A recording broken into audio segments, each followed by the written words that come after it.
Hello students, today we'll study maximal ideals. So let's start.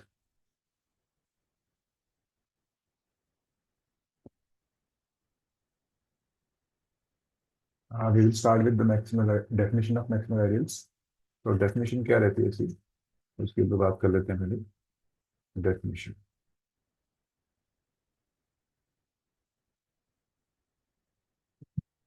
Let's see. Let M be an ideal, be a proper ideal, an ideal of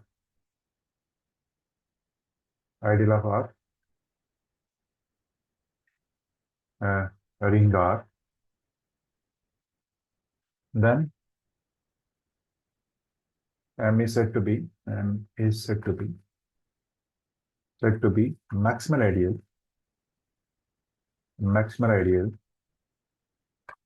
of R if these two conditions holds. First is M is not equal to R. That is, M is a proper ideal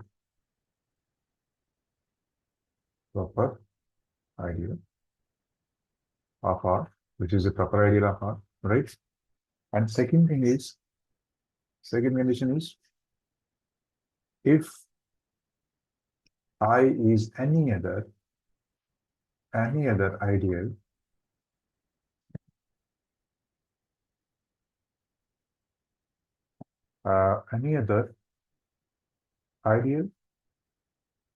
of R, any other ideal of R, such that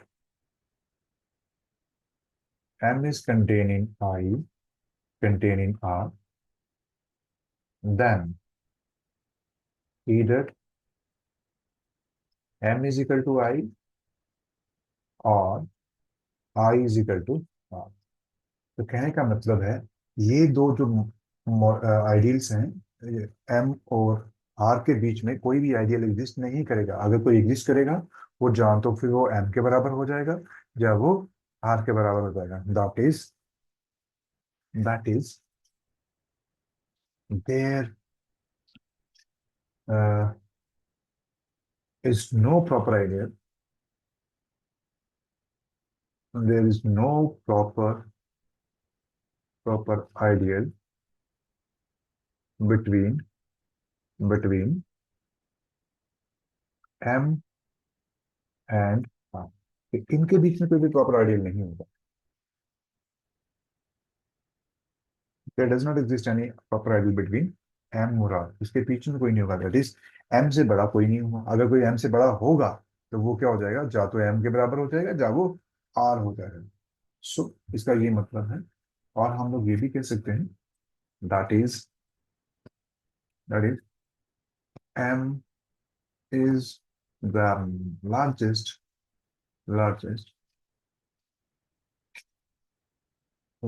ideal of R in the sense of sense कौन सी है, in the sense that there is no proper ideal of R such that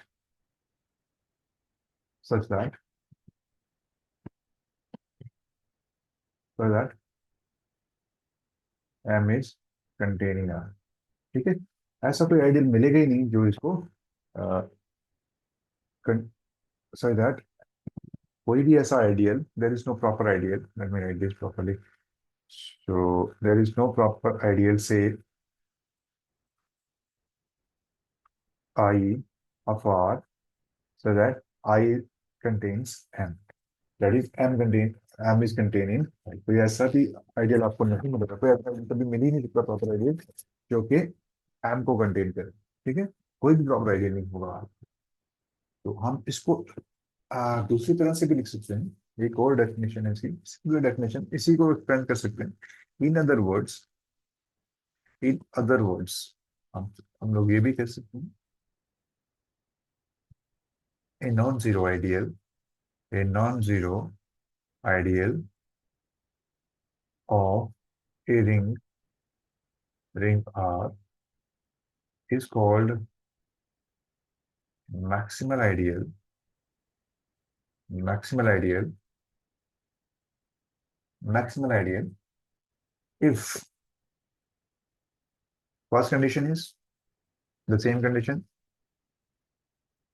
let it be M here. M is not equal to R. One condition is this. This is the same condition, that is M is proper. M is proper ideal. One thing, ideal of R. Second condition is that there is no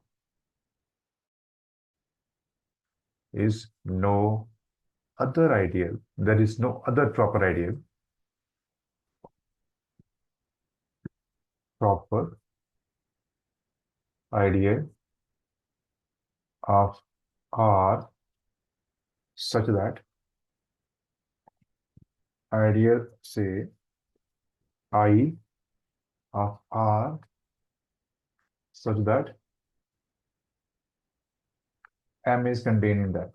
तो कहने का मतलब यह है कि ये सबसे बड़ा प्रॉपर आइडियल होगा जो भी, और कोई भी दूसरा प्रॉपर आइडियल है वो इसको कंटेन नहीं करता है।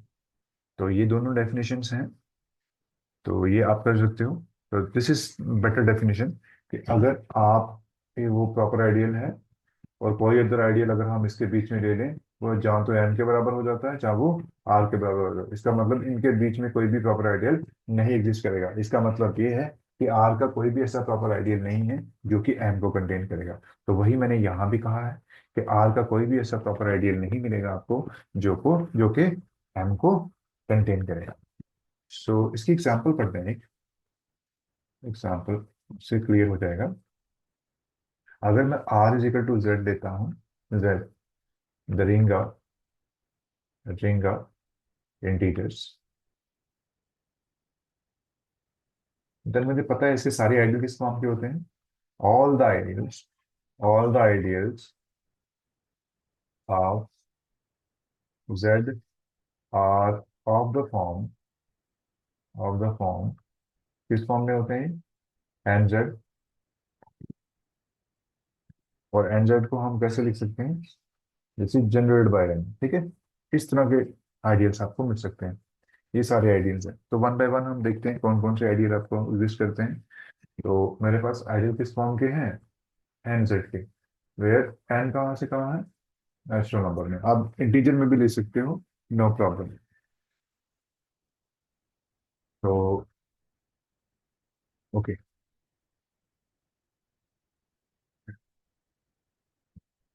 देखते हैं। अभी हो गया। अब मैं एन को क्या लेता हूँ, यहाँ पे एन को लेता हूँ, N is equal to one put करेंगे तो क्या आएगा। तो आपके पास जो आइडियल आएगा वो क्या जाएगा हमारे पास, दैट इज आई वन। इसका आई एन लिख देता हूँ, है ना। तो that is much better. I one मेरे पास क्या आएगा, one Z, that is nothing but Z, ये जेड के बराबर ही आ जाएगा। आई टू देखते हैं, दैट इज टू जेड, और ये कितना जनरेटेड बाई टू लिखते हैं हम इसको। और इसको मैं ऐसे भी लिख सकता हूँ, लेट मी राइट दिस, क्योंकि ये आपको हेल्पफुल रहेगा कि हम ऐसा क्यों लिखते हैं। बाद में कहीं यूज होगा इसका, तो बताऊंगा कैसे होता है। ये one and this is nothing but Z के बराबर। अब टू से जनरेटेड जो होता है वो कैसा होगा, zero plus minus two plus minus three, अच्छा six,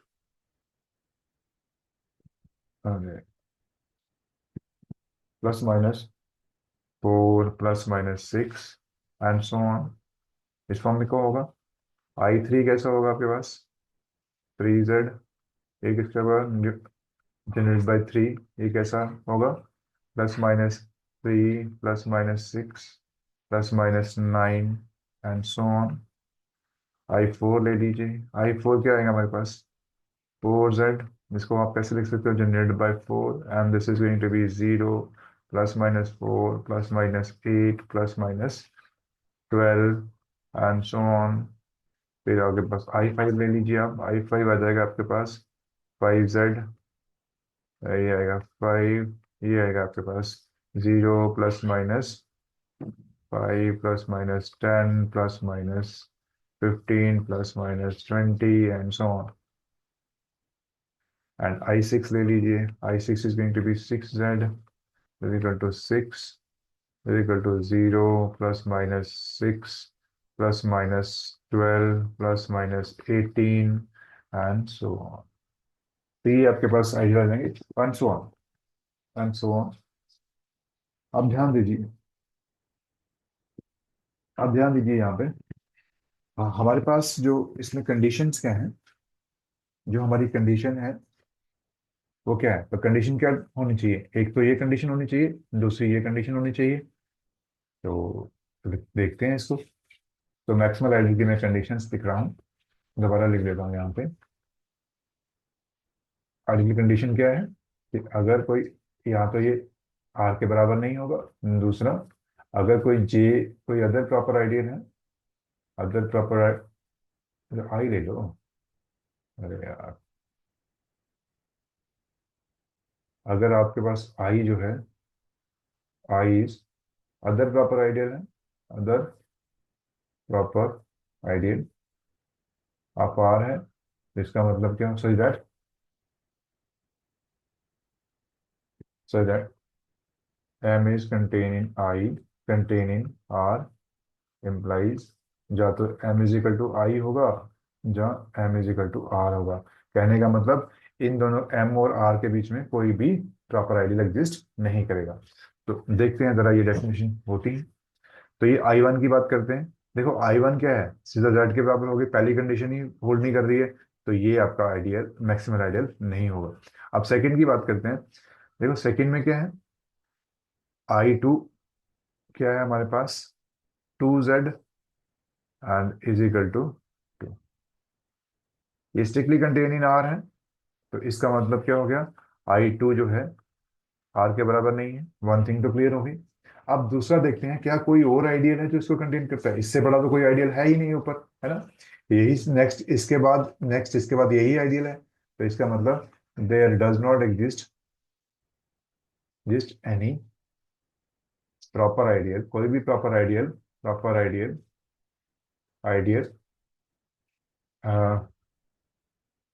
I of R, I of Z, so that so that I2 is containing that I is containing Z। ऐसा होता ही नहीं, कोई भी नहीं मिल रहा, तो इसका मतलब ये जो I2 है ये मैक्सिमल हो गया, ये मैक्सिमल आइडियल हो गया। अब आगे बढ़ते हैं, I3 की बात करते हैं। इसको मिटा देते हैं हम, ये खत्म हो गया, इसको इसको मिटा देते हैं। नेक्स्ट I3 की बात करते हैं। अब I3 क्या है हमारे पास, 3Z है जनरेटेड बाई 3, है ना? तो आप देखिए, कोई ऐसा आइडियल है जो इसको कंटेन करता है? इससे बड़ा, क्योंकि इसमें तो नहीं है, क्योंकि ये एलिमेंट डिफरेंट है, 3 इसमें डिफरेंट है, 6 डिफरेंट है, 9 डिफरेंट है, तो ये नहीं कंटेन कर रहा है। तो कोई भी ऐसा आइडियल नहीं है जो आई के अलावा, कोई भी आइडियल नहीं है जो I3 को कंटेन करता है। सो पहली बात तो ये है, I3 जो है वो कंटेन करता है किसमें? जेड में कंटेन करता है। तो इसका मतलब क्या हो गया, I3 जो है this is not equal to Z. पहली कंडीशन सेटिस्फाइड। फिर दूसरी कंडीशन देखते हैं। जो I3 है, this is not containing, there does not exist any J belongs to कोई आइडियल, प्रॉपर आइडियल, क्योंकि जेड तो है ही है, proper ideal J of Z such that I is containing Z, containing J, containing Z, कोई ऐसा मिलेगा ही नहीं आपको। तो इसका मतलब ये भी मैक्सिमल हो गया, ये भी मैक्सिमल है। ठीक है। उसके बाद I4 की बात करते हैं, जरा I4 चेक करते हैं जरा क्या है। I4 पे आ जाओ। I4 देखिए क्या है। I4 हमारे पास है 4Z इज इक्वल टू 4। अब देखिए, इसके सारे के सारे एलिमेंट जीरो इसमें है, 4 इसमें होगा, आगे जो 8 आएगा इसमें वो भी 8 इसमें है, तो इसका मतलब I4 किसमें है, कंटेनिंग I2 में, है ना। तो I2 किसमें कंटेन है, Z में। और I4 और Z में एक आपको आइडियल मिल रहा है ना। तो इसका मतलब क्या हो गया, पहली कंडीशन तो सेटिस्फाई कर रही थी, पहली कंडीशन तो सेटिस्फाई कर रही है कि ये कंटेन है Z में, that is I4 is not equal to Z। ये पहली कंडीशन तो सेटिस्फाई कर रही है, लेकिन सेकंड कंडीशन में क्या हो गया, I4 और Z के बीच में एक आइडियल एग्जिस्ट कर रहा है ना। वो कौन सा है, I2। तो इसका मतलब I4 इज नॉट मैक्सिमल, ये मैक्सिमल नहीं है। फाइन, तो ये भी मैक्सिमल नहीं है, नॉट मैक्सिमल। फाइन, अब नेक्स्ट चलते हैं। अब फिफ्थ की बात करते हैं, जरा फिफ्थ को देखते हैं।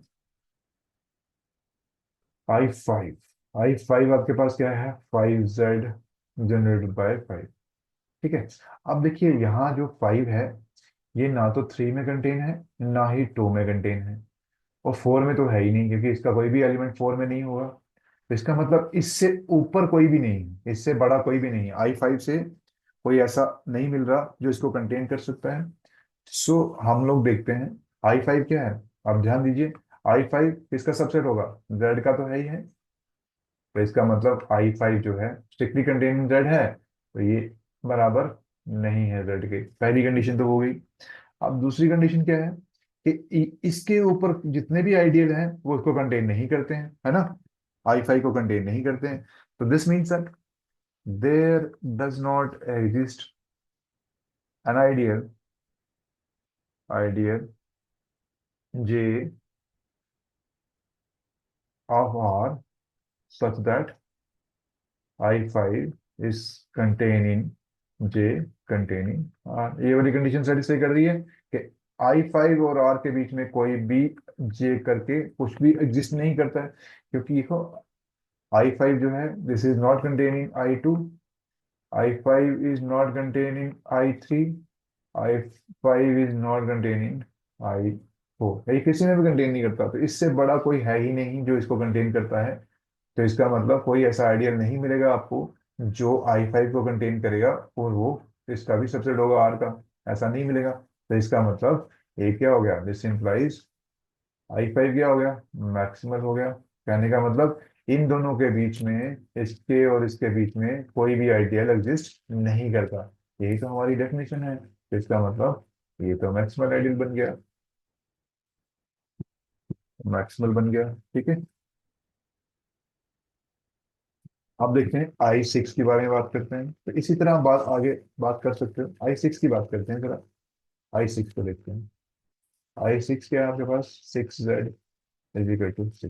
फाइन, तो देखो ये सारे एलिमेंट तो Z के हैं, तो पहली कंडीशन तो होल्ड कर रही है, I6 जो है कंटेन है किसमें, Z में, और स्ट्रिक्टली कंटेन है, तो इसका मतलब I6 जो है this is not equal to Z, पहली कंडीशन होल्ड कर गई। अब सेकंड कंडीशन देखते हैं। देखो I6 जो है, I6 का पहला एलिमेंट 0 I2 में है, let me right different time, I2 में है। देन इसका 6 जो है वो भी इसमें है। नेक्स्ट इसका 12 आएगा कहीं आगे, वो भी इसमें होगा। तो यहाँ दिखता है हमें ये जो I6 है ये किसमें कंटेन कर रहा है, देखो I2 में कंटेन कर रहा है, और I2 किसका सबसेट है, R का। तो हमें Z लिख देते हैं इसको, सीधे लिखते हैं Z। अब इसके बीच में और इसके बीच में हमें एक ऐसा आइडियल मिल रहा है ना। तो ये तो इसको वायलेट कर रहा है, ये कहता है कि कोई भी आइडियल एग्जिस्ट नहीं करना चाहिए M और R के बीच में, है ना। तो यहाँ M क्या है, I6 है, यहाँ पे क्या है, R क्या है, Z है, इसके बीच में एक आपको आइडियल मिल रहा है वो I2, ये तो वायलेट कर गया। This means that I6 is not a max ideal. तो इस तरह से आप शो कर सकते हो कि मैक्सिमल आइडियल नहीं है, this is not a max ideal, right, this is not a max ideal. So हमने क्या देखा, अब थोड़ा एक जनरलाइज कर लेते हैं इस कंसेप्ट को। हमें क्या दिख रहा है, यहाँ पे हमें क्या दिखा,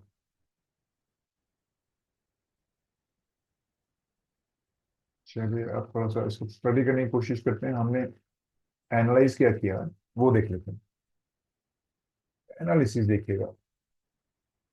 अब यहाँ पे देखो I2 है, तो ये 2 क्या है, प्राइम है, यहाँ 3 है, तो यहाँ क्या है, प्राइम है, ये प्राइम नहीं है, यहाँ पे 5 प्राइम है। तो मैंने देखा 5 जिसके जो प्राइम से जनरेट हो रहे हैं वो क्या बन रहे हैं, मैक्स आइडल बन रहे हैं। तो मैं यहाँ पे कह रहा हूँ, तो मैं कहता हूँ ideal, the maximal ideal, the maximal ideal of Z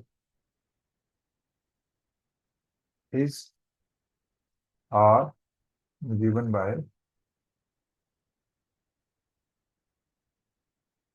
uh, maximum ideal M of Z is M is equal to P। M क्या है, P से जनरेट हो रहा है, where P is प्राइम। ठीक है, तो हमने देखा कोई भी जो आइडियल प्राइम नंबर से जनरेट हो रहा है उस आइडियल को, वो आइडियल क्या होगा, मैक्सिमल आइडियल होगा। Therefore every ideal ideal of Z generated by a prime number is a is a maximal ideal। उसके ऊपर एक थ्योरम भी करेंगे हम लोग। तो फिलहाल ये डेफिनेशन कंप्लीट हो गई, इसको मुझे लगता है आपको अंडरस्टैंडिंग होगी कि मैक्सिमल आइडियल क्या है। मैक्सिमल आइडियल वो आइडियल है जो सबसे बड़ा आइडियल होता है, इस सेंस में कि उसको कोई भी proper ideal of R contain नहीं करता। और दूसरी हम लोग ये कंडीशन करते हैं कि अगर वो प्रॉपर आइडियल है और कोई भी ऐसा प्रॉपर आइडियल नहीं है जो उसको कंटेन करे, तो ऐसे आइडियल को हम लोग बोलते हैं मैक्सिमल आइडियल। आई होप आपको ये डेफिनेशन क्लियर हुई होगी। Thank you.